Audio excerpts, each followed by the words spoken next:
I'll never forget the morning I drove out to my quiet lake cabin lot, expecting to hear nothing but the wind through the pines and the soft lapping of water against the shore. Instead, I found an oversized RV parked smack in the middle of my property, as if someone had decided my land was their personal campsite. When I knocked on the door, a woman with a sharp glare and an attitude to match snapped, "This spot is free, and I'm not moving." That was the moment I realized I wasn't just dealing with any squatter. I was dealing with an HOA Karen, and she had no idea who she was up against. Let us know where you're watching from today. And if you're new here, don't forget to like this video and subscribe to join our growing community. I woke up early that morning, the kind of crisp, cool dawn that reminds a man why he loves life out by the lake. The air was sharp with the scent of pine, and the silence was broken only by the faint call of a loon drifting over the water. I'd owned my cabin lot for years, a simple, rugged piece of land with a small dock, a fire pit, and enough room to breathe. It wasn't fancy, but it was mine. Bought with hard-earned money and countless hours of labor. That patch of earth was where I went to escape the world, to fish, chop wood, and just sit on the porch, watching the sun fade behind the trees. That morning, I brewed myself a cup of black coffee, threw my tool belt in the back of my pickup, and set off with plans to patch the dock. The old boards had taken a beating over winter, and I'd been meaning to fix them before the summer crowd arrived. The dirt road was quiet, just the way I liked it. Terracing sun cut through the trees, scattering golden light across the hood of my truck. But the moment I turned onto the narrow path that led to my property, I slammed the brakes so hard my coffee spilled across the seat. There, right in the middle of my lot, sat a massive white RV, not parked politely off to the side. Not even remotely temporary, it was angled like someone had claimed the whole property. Lawn chairs and a folding table were set up by the fire pit. A portable grill stood smoking with fresh food, and a closed line sagged between two pine trees with laundry flapping in the breeze. For a moment, I thought I'd taken a wrong turn. Maybe this wasn't my lot, but as I looked around, I saw my dock, my old wooden sign, and the metal gate I'd installed myself. No, this was my land, and some stranger was squatting on it like it belonged to them. I parked my truck on the road, grabbed my hat, and strode toward the RV. My boots crunched over the gravel, and I knocked firmly on the metal door. It swung open a few seconds later, and I came face to face with a woman who looked like she'd walked straight out of a suburban HO nightmare. She was in her late 40s with bleached blonde hair tied back into a messy bun, wearing oversized sunglasses, even though we were in the shade. She clutched a plastic cup of iced coffee as if it were her badge of authority, her lips curled into a half-smirk. "Yes," she said, tilting her head, her voice dripping with annoyance. "Morning," he began, keeping my tone measured. "This is private property. I think you may have parked here by mistake. I own this lot, and I need you to move your RV." Her smirk grew wider. "Oh, I'm not moving." I stared at her, waiting for a laugh or some sign that she was joking. None came. "I'm sorry, what?" "You heard me," she replied with a casual shrug. "This spot is open for community use. The HOA says we're allowed to park on any empty lot around here. If you have a problem, take it up with them." I took a slow breath, my hands tightening into fists at my sides. "I don't care what the HOA told you. This land is not common property, it's mine. Paid for, titled, and surveyed. You're trespassing." She crossed her arms and leaned against the doorway. "Oh, so you're one of those types. Think you can hoard the best view of the lake and not share it with anyone? Not how it works around here, cowboy. Maybe I should call the cops and let them decide." Her attitude made my blood boil. "Ma'am, I'm asking you nicely. Pack up your RV and leave before we have a real problem." She let out a mocking laugh. "Not happening. My husband and I are staying here for the weekend. Who has my back? You, on the other hand, sound like someone who's about to get into legal trouble for harassing me." And with that, she slammed the RV door in my face. I stood there for a long moment, staring at that door, my pulse pounding like a drum. This wasn't just some confused tourist. This was a full-blown Karen, one of those people who believed rules only applied to everyone else. I walked back to my truck, my jaw clenched so tight it hurt. I could have called the sheriff right then and there, but I wanted to know why this HOA was meddling in what was clearly my property. I dealt with enough of their nonsense before, but this crossed the line. As I sat in my cab, I watched her strut around my land like she owned it, dragging another lawn chair closer to my dock just to make point. My fingers tightened on the steering wheel, the leather creaking under my grip. That was when I made up my mind. I wasn't going to let this slide. If this woman thought she could park her RV on my land and hide behind some flimsy HOA excuse, she was in for a rude awakening. But first I needed answers, real legal answers, and I was going to get them. I didn't waste any time that morning after watching her parade around my property like she owned it. I threw my truck into gear and drove straight to the nearby HOA office. The sun was barely over the treetops, but I was already boiling with frustration. I wasn't about to let some entitled stranger trample over my rights, especially on the land I'd poured my sweat and savings into. The HOA office was in a small building near the entrance of the lakeside community with a big sign that read Lakeview Estates HOA. The lady at the front desk, a woman in her 60s with sharp glasses and an overly sweet smile, looked up as I walked in. "Can I help you?" she asked. "Yeah," I said, planting my palms on the counter. "I need to know why there's an RV parked on my private lot and why someone told them they have a right to be there." She raised her eyebrows like I just accused her of stealing silverware. "Sir, if you're referring to the temporary use policy, it applies to unclaimed spaces." "This isn't an unclaimed space," I cut in, my voice rising despite myself. "Lot 47 down by the water. That's mine. Paid in full. I've got the deed to prove it." Her smile wavered, but she tried to keep her composure. "Well, I'm not sure what arrangement was made, but you'll need to speak with the board if you have a dispute." "Trust me, I'll speak with them," I said, turning on my heel. "And if they don't fix this, the sheriff will." By the time I got back to my lot, the woman, Karen, as I'd started calling her in my head, was sitting in a lawn chair sipping her iced coffee like nothing was wrong. Her RV door was propped open, and I could hear music playing faintly from inside. I parked my truck at the edge of the lot, got out, and walked straight toward her. "Ma'am," I said, my voice calm but firm. "I've just come from the HOA office. You're trespassing and you need to move your RV now." She glanced at me over her sunglasses, her smirk returning like a bad habit. "Oh, so you went crying to the HOA. That's cute. It told you they said I can stay here. I'm not moving just because you got your feelings hurt." My patience was wearing thin. "Let me make this clear. This is private property. You don't have permission to be here, and the HOA doesn't have the authority to give you permission. I'm asking you one last time. Pack up and leave." She set her coffee down and stood up slowly, squaring her shoulders. "Do you have any idea who you're talking to? I've lived in this community for 10 years. I've chaired HOA meetings. I know the rules better than you ever will, and as far as I'm concerned, this lot is empty and fair game. You want me gone? Call the cops. See how far you get." Her arrogance was unbelievable. I could feel my pulse pounding in my temples. "You're right," I said after a moment, my voice cold. "Maybe I will call the sheriff, and when I do, they'll be the ones towing that RV off my property." She laughed, a sharp, mocking sound that made me blood boil. "Oh, I'd love to see that." "Go ahead, cowboy. Let's see how tough you really are when the law shows up." I stepped back, took out my phone, and pretended to dial. That wiped Thegrin off her face for just a second, but she quickly crossed her arms and stood her ground. I stopped short of actually calling, though. I wanted to be smart about this, to handle it in a way that left no room for argument. "You know what I said?" slipping the phone back in my pocket. "You've got until sundown to move that RV. After that, I'm calling a tow truck.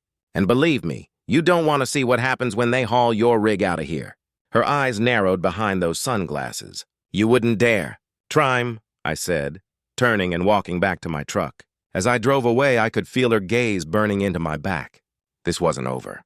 Not by a long shot. I knew she'd fight me every step of the way, and I wasn't about to let her win. That evening, I called a buddy of mine who worked at the county sheriff's office. I explained the situation, and he confirmed what I already knew. She had no legal right to be there. Trespassing on private property was a serious matter, and if she refused to move, I had every right to have the RV towed. The next day, I'd make my move. The next morning, I woke up before the sun had even broken over the horizon. Sleep hadn't come easy that night. I kept thinking about Karen's smug grin, the way she'd thrown the HOA's name around like a weapon. I wasn't just angry anymore. I was determined. If she thought the HOA was her shield, I was going to tear that shield down a piece by piece. I brewed my coffee, tossed my boots on, and headed straight for the HOA office again. This time, I wasn't interested in polite conversations. I wanted answers, and I wanted them fast. When I walked through that office door, the same woman from the day before looked up from her desk. She straightened her glasses and said, "Oh, it's you again. Did you manage to sort things out?" "No," I replied sharply, "and I'm done playing nice. I want to see the board president now." Her eyebrows shot up, but she picked up the phone and called someone in the back office. A few minutes later, a man in his late 50s walked out. He wore a cheap polo shirt tucked into khaki pants and had that kind of polished fake smile I've come to associate with people who love their little bit of authority. "Good morning," he said, extending a hand I didn't bother to shake. "I'm Alan, president of the Lakeview Estates HOA. What seems to be the problem?" "The problem," I said, stepping closer, "is that one of your residents is parked on my private property and refuses to leave. She claims you gave her permission." Alan tilted his head and clasped his hands together. "Well, technically, our community guidelines allow residents to make use of open lots for temporary recreational purposes." I cut him off, my voice low but firm. "Open lots, not owned lots. Mine isn't open. I have the title and deed to prove it. Your HOA doesn't own 1 inch of my land. So unless you want to explain why you're enabling trespassing, you'd better get that RV out of there." His smile wavered. "Now, let's not get heated. I'm sure this can be resolved. The HOA's goal is to maintain harmony." "Don't give me that line," I snapped. "Your idea of harmony is letting some entitled woman squat on my property. I'm done talking. Either you tell her to move or I'll handle this through the sheriff's office. And I guarantee you won't like the paperwork that follows." Alan's jaw tightened slightly, but he still tried to keep that fake, calm tone. "Perhaps we should review the documents and see what I'll save you the trouble," I said, pulling a folded copy of my land survey from my back pocket. "Here's the survey. Here's the deed. Both say my name, not yours. So explain to me why your HOA is meddling in my affairs." For a moment, he had no answer. He cleared his throat and said, "I'll speak with her. Perhaps there's been a misunderstanding." When he got back to my lot, Karen was out by the dock, sunbathing like she was at a luxury resort. Her RV was still there, her grill was smoking, and her smugness was at full power. I parked my truck and got out, walking toward her with a look that must have told her I wasn't in the mood for games. "Morning, cowboy," she said, adjusting her sunglasses. "Here to whine some more." I ignored the jab. "The HOA president is on his way. He's going to explain to you that you're trespassing and you're going to move your RV before I have it towed." She laughed, shaking her head. "Oh, Alan, he's a sweetheart. He won't side with you. He knows I have a right to be here. You're about to find out just how wrong you are." I said 20 minutes later, Alan's SUV pulled up. He stepped out, smoothing his polo shirt like he was preparing for a debate. "Karen," he called out, trying his best to sound friendly. "Could we have a quick chat?" She hopped up. All smiles now. "Alan, perfect timing. This guy's been harassing me, saying I'm trespassing on his property. Can you believe that Alan shot me a quick glance, then cleared his throat? Karen, I've reviewed the situation, and, well, it seems this lot does belong to him." Her smile vanished. "What? No, that's not possible." "The HOA," said Alan, raised his hands. "The HOA doesn't have authority over privately owned lots. Karen, if he owns it, we can't allow you to stay here without his permission." For the first time, I saw a flicker of doubt in her eyes. You're kidding me." "I'm afraid not," Alan said gently. "You need to move your RV today." Karen turned tome, her face flushed with anger. "You set this up. You think you're so clever." I folded my arms. "No, ma'am. I just know my rights now. Are you moving it? Or do I make the call?" She glared at me like she wanted to burn a hole through my chest, but she didn't answer. As Alan left, he muttered something about keeping the peace, but I knew this wasn't over. Karen wasn't the type to give up easily. She stormed back into her RV, slamming the door so hard it rattled the frame. I stood there for a moment, staring at that RV, knowing she was stewing inside, probably plotting her next move. That's when I realized something. If I didn't take the next step, she'd find another excuse to stay. I pulled out my phone and dialed a tow truck. I knew dealing with Karen wasn't just about telling her to leave. It was about shutting down every excuse she might try to throw my way. People like her thrive on bluffing and intimidation, but once you put the law in front of them, their bravado tends to collapse. The moment I got home that evening, I spread every property document I owned across my kitchen table. There it was, my deed, my property tax records, and the survey map clearly marking my lot. I'd even found the letter from the county clerk I'd received when I bought the land years ago. Every line of ink told the same story. This land was mine, not the HOA's, but I didn't stop there. I called up my lawyer, an old friend named Mark, who had handled my property purchase. Mark was a straight shooter, the kind of guy who didn't like wasting time on nonsense. "Sounds like you've got a classic trespassing case," Mark said after I explained the situation. "The HOA has no authority over your land. If she doesn't leave voluntarily, we can serve her with a written notice. And after that, it's just a matter of calling law enforcement." "That's what I figured," I said. "But I want to make sure she can't twist the rules. She keeps throwing the HOA in my face like they're some kind of government agency." Mark chuckled. "The HOA's power only extends to properties that are actually part of their association. You said you bought the lot before the HOA was formed." "Exactly. It's an old lot that's been grandfathered in. I've never signed a single paper with them." "Then they don't have a leg to stand on. If you want, I can draft a letter tonight that spells it out. Legal and clear. You hand that to her. And if she still refuses to leave, we'll call the sheriff together." "Do it," I said without hesitation. The next day I returned to the lake, armed with a folder of documents and a determination that could cut through steel. As I pulled up, I saw Karen sitting on her RV steps, sipping another oversized iced coffee like she was waiting for me. "Well, well," she said with a grin that was equal parts smug and daring. "Back to bother me again? Let me guess. You've got more fake paperwork to show off." I stepped out of the truck and walked straight up to her, holding the folder under my arm. "No fake paperwork here. This is the deed to the land you're sitting on. And this," I tapped the front page, "is a legal notice drafted by my attorney. You've got 24 hours to move your RV before law enforcement steps in." Her smile faltered just slightly, but she crossed her arms, doubling down on the attitude. "Oh, please. Lawyers, sheriffs, do you really think I'm scared? Ha says I can be here." I handed her a copy of the property survey, pointing to the boundaries clearly marked in black ink. "Read this. Karen, see that line? That's the edge of my property. And here's the kicker. You're not just trespassing.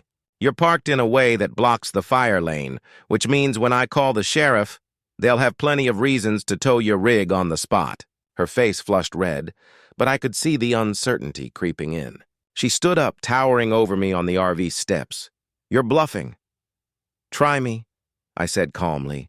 "You've got until tomorrow. If your RV is still here by sunset, it's getting hauled out by a tow truck and you'll be paying every dime of the fine." I turned and walked back to my truck, but I wasn't done. I needed to make sure there wasn't a single crack in my case, so I drove straight to the county courthouse and spoke with the property clerk. "Your name's on the deed, sir," the clerk confirmed after looking up my records. "HOA has no authority over you or your property. If they've told anyone otherwise, they're overstepping their bounds. Would you be willing to write that in an official statement?" I asked. She smiled. "Absolutely. I'll have it printed for you in a few minutes." With that official statement in hand, I felt a new surge of confidence. Karen could scream, threaten, or call the HOA all she wanted. But the law was on my side. I even called the sheriff's office to give them a heads up. "Sounds like you've done your homework." The deputy on the line said, "If she's still there after your notice, give us a call and we'll send someone out." That evening, I returned to my property one more time. Karen's RV was still there, but she wasn't lounging in a chair this time. She stood by the grill with her arms crossed, watching me like a hawk as he got out of my truck. "Didn't I tell you?" I said, holding up the courthouse document for her to see. "This is an official statement from the county. You have no claim here. Last warning, move the RV." She didn't answer, just glared at me with a look that could curdle milk. I could almost hear the gears turning in her head. I got back in my truck, knowing full well she wouldn't move willingly, and that was fine by me because tomorrow I'd be bringing the tow truck and I'd make sure she learned that I wasn't bluffing. By the time the sun rose the next morning, I'd already made up my mind. Karen's RV was leaving my property whether she liked it or not. I wasn't the type to pick fights, but I wasn't about to let someone like her push me around. I had spent years paying for that land, maintaining it, and protecting it from trespassers. I wasn't going to let a woman with a bad attitude and an oversized coffee cup claim it as her personal vacation spot. The first call I made that morning was to my buddy Hank. He ran one of the best tow services in the county, the kind of guy who could haul a bus out of a swamp if you gave him enough rope and a strong enough winch. Hank had been hearing bits of my story since yesterday, and when I told him the RV was still there, he chuckled. "Sounds like you've got yourself one of those HOA queens," he said. "Don't worry, I'll bring the big rig. She won't have a choice once I'm done." "I appreciate it," I told him. "Let's make sure we do it by the book. The sheriff's on standby if things get heated." I drove out to the property ahead of Hank to take one last look at the situation. As soon as I pulled up, Karen came storming out of the RV like she'd been waiting for me. Her face was red and her sunglasses were perched on top of her head now. "So, you're really doing this?" she shouted, stomping toward me. "You think you can just have me thrown off this lot like I'm some kind of criminal, ma'am?" I said calmly, stepping out of my truck. "You've been given every chance to move your RV on your own. I gave you warnings. I brought proof, and I even involved the HOA president. You've left me no choice. You're going to regret this," she hissed. "My husband knows people. The HOA has no say here," I cut in firmly. "And your husband can talk to me after this RV is gone. Until then, you'd better step aside." She glared at me, crossing her arms so tightly it looked like she might crack her own ribs. "You wouldn't dare." That was when Hank's tow truck rounded the bend, the sound of its heavy engine rolling down the dirt road like thunder. Karen's mouth fell open slightly as the massive flatbed truck pulled up behind her RV. Hank hopped out, wiping his hands on his coveralls and giving me a nod. "Morning," he said. "This the one, this is it," I replied. "She's been warned." Karen's jaw tightened. "You can't touch my RV, this is illegal. I'll sue you and your little towing company." Hank just raised an eyebrow. "Ma'am, the sheriff's department signed off on this. I've got paperwork to tow this vehicle for trespassing. You don't have a leg to stand on." Before Hank even hooked up the winch, Karen ran back inside the RV. I could hear drawers slamming and muffled shouting, probably calling her husband or maybe just having a meltdown. I gave her a few minutes before I knocked on the door. "Karen," I said, my tone firm but calm, "this is happening. You can either move the RV yourself or Hank will tow it, and you'll pay for every penny of it plus the fine." "What's it going, Toby?" The door cracked open just enough for her to glare at me. "You're going to regret this," she muttered, her voice trembling with anger. "I'll make sure you regret it." "Move it yourself or we'll do it for you," I repeated. When she didn't answer, Hank just shrugged and got to work. He backed the truck up, lowered the ramp, and started securing chains to the RV's frame. Karen burst out the door, waving her arms like she was trying to stop a moving train. "You can't do this," she screamed. "This is harassment. This is trespassing," Hank said calmly as he tightened the winch. "You're lucky we're not hauling you along with it." As the RV was pulled onto the flatbed, Karen stood there furious and speechless.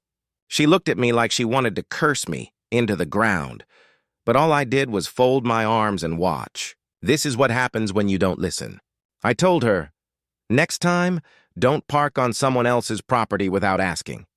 She huffed, grabbed a duffel bag from the RV, and stomped down the driveway toward the road, muttering under her breath. Hank secured the RV, gave me a grin, and said, "Well, that's that." But I knew this wasn't the end. People like Karen didn't just walk away. And sure enough, as Hank drove off with her RV, I saw her pacing near the edge of the property, phone pressed to her ear, likely calling every HOA member in half the county to complain. Fine by me, she could call whoever she wanted. The law was on my side, and I was just getting started. By the time the sun set that evening, I thought I'd seen the last of Karen's antics. Hank had hauled her RV out like a stubborn bull, and I figured she'd lick her wounds and stay gone. But I underestimated how far someone like her would go to feel like she had the upper hand. The next morning, I returned to my lot to check on things and maybe do a little work on the dock. What I found instead was a circus. Karen was back this time without her RV, but with a small group of HOA board members and a man I assumed was her husband, a tall, skinny guy with an equally sour face. They were standing near the fire pit, talking loudly as if they owned the place. When I pulled up, Karen spun around and pointed at me like I was the villain in her story. "There he is.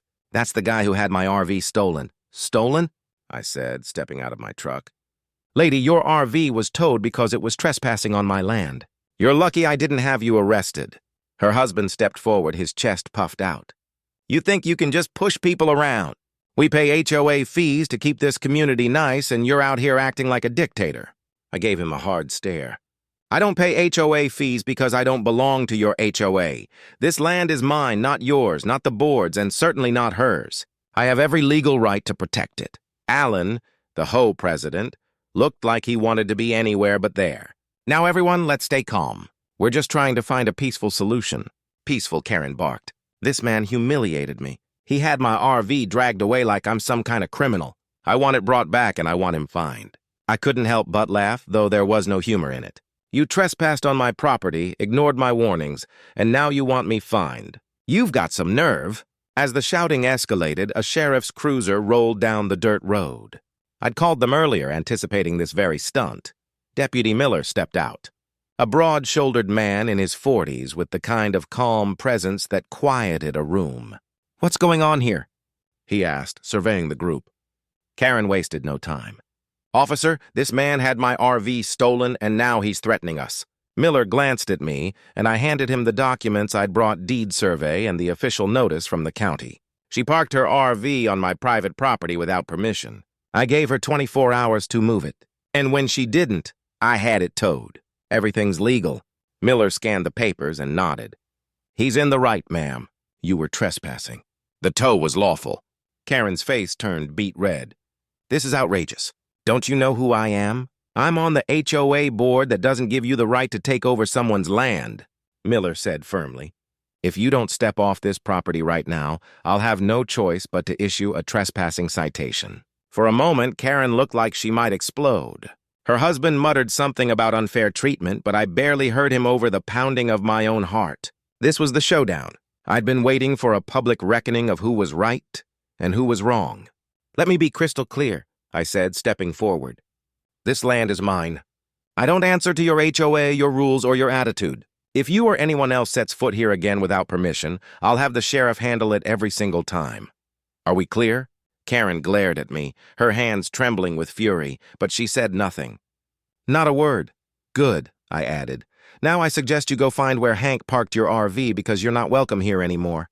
The HOA board members shuffled uncomfortably. Alan mumbled something about misunderstandings and moving forward, but I could see he was just trying to save face. Karen shot me one last hateful look before storming off toward her husband's truck.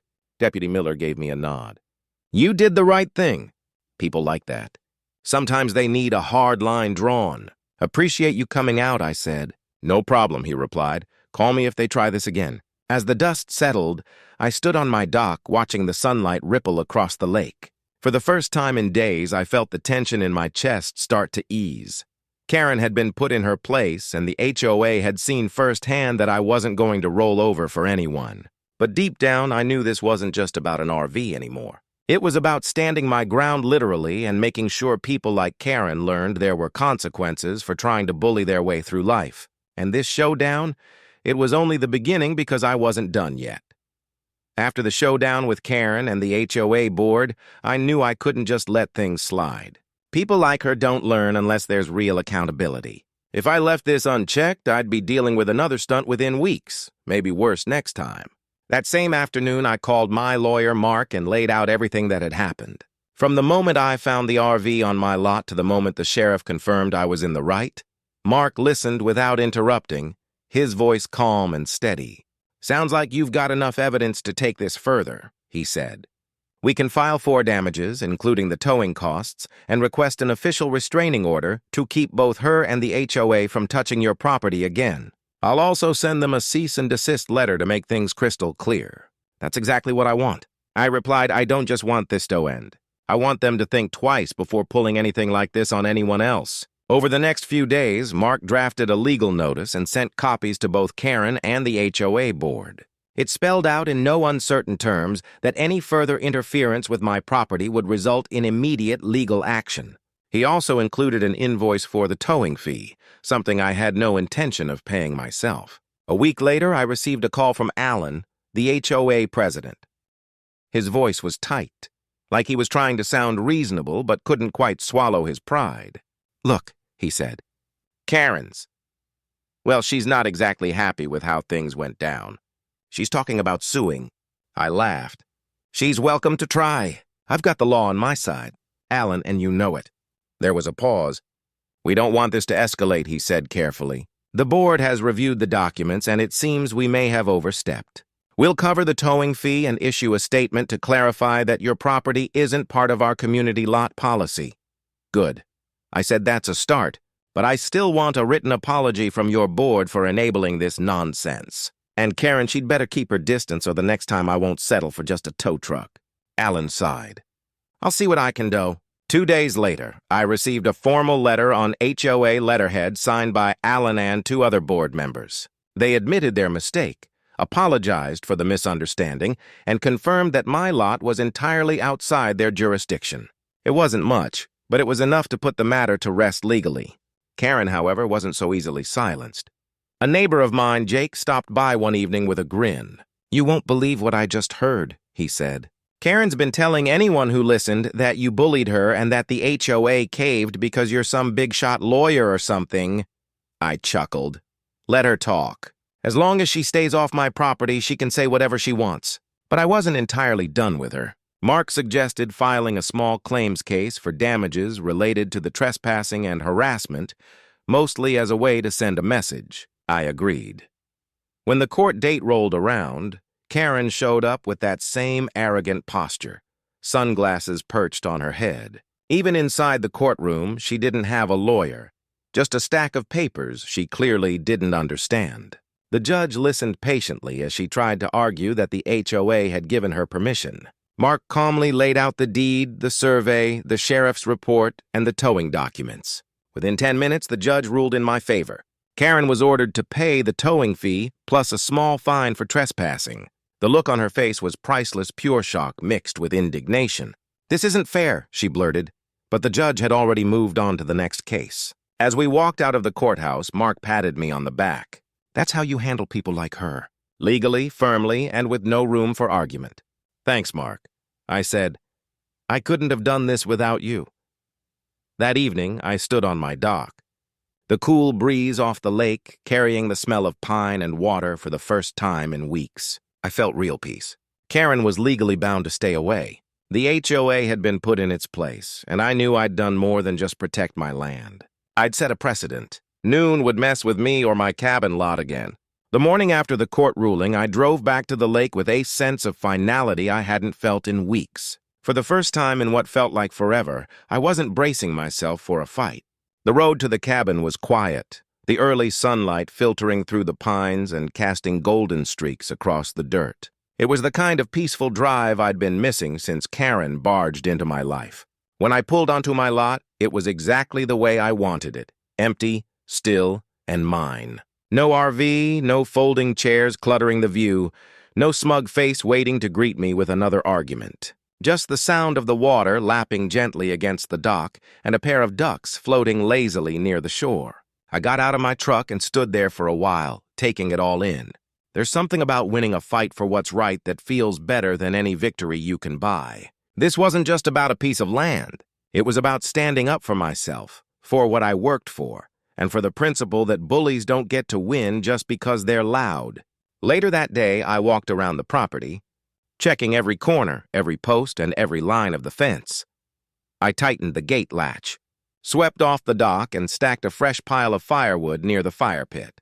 It felt good to put my hands back to work on something productive rather than fighting someone else's ignorance. Jake, my neighbor, stopped by in the afternoon. He leaned against his old pickup with a grin, watching me repair a loose dock board. Looks like things are quiet again, he said. They'd better stay that way, I replied, wiping sweat from my brow. Jake chuckled. Karen's been real quiet since court. Heard she's not too happy about having to pay up. Good, I said with a shrug. Maybe she learned something. Doubt it, Jake said, laughing. But she sure won't mess with you anymore. Word's gotten around, you're not someone to cross. That night, I lit a small fire in the pit and sat on the old wooden chair I'd built years ago. The stars were coming out one by one, their reflections glimmering on the lake like scattered diamonds. I poured myself a cup of coffee the way I always do when I need to think. I thought about everything that had happened, the trespassing, the shouting matches, the tow truck, and the courtroom showdown. It would have been easy to back down, to let her and the HOA walk all over me just to avoid the stress. But deep down, I knew I'd never forgive myself if I had. Sometimes you've got to stand your ground, even when it means getting your hands dirty. A few days later, I received a final check in the mail payment from Karen for the towing cost and the court fine. I laughed out loud when I saw it. Not because of the money, but because it felt like the perfect punctuation mark on the whole ordeal. I didn't cash it right away. I left it on my counter for a couple of days just to remind myself that no matter how much someone tries to push you around, the truth in the law has a way of leveling things out. With the drama behind me, I spent the weekend doing what I'd planned weeks ago, fixing the dock, fishing off the shore, and just enjoying the quiet. There's a certain peace that only comes from knowing your land is truly yours, free from interference and nonsense, as the sun set over the lake. I leaned back against the old railing, the wood warm from the day's heat. I could hear the wind whispering through the pines, the water gently kissing the shore. It was exactly how I'd pictured it when I first bought this place, an escape from the chaos of the world. Looking back on it all, I realized something important. The fight with Karen wasn't just about property lines or HOA rules. It was about respect. People like her think they can bulldoze through life, taking whatever they want because no one stops them. Well, I stopped her, and I'd do it again if I had to. This whole experience reminded me that sometimes doing the right thing isn't easy, but it's worth it. If you've ever dealt with someone trying to push you around, whether it's a neighbor, an HOA, or anyone else, don't be afraid to stand your ground. Justice has a way of finding those who fight for it. If you enjoyed this story and want to hear more tales of real-life standoffs and hard-earned victories, consider subscribing to the channel. You never know, the next story might just inspire you to take a stand of your own.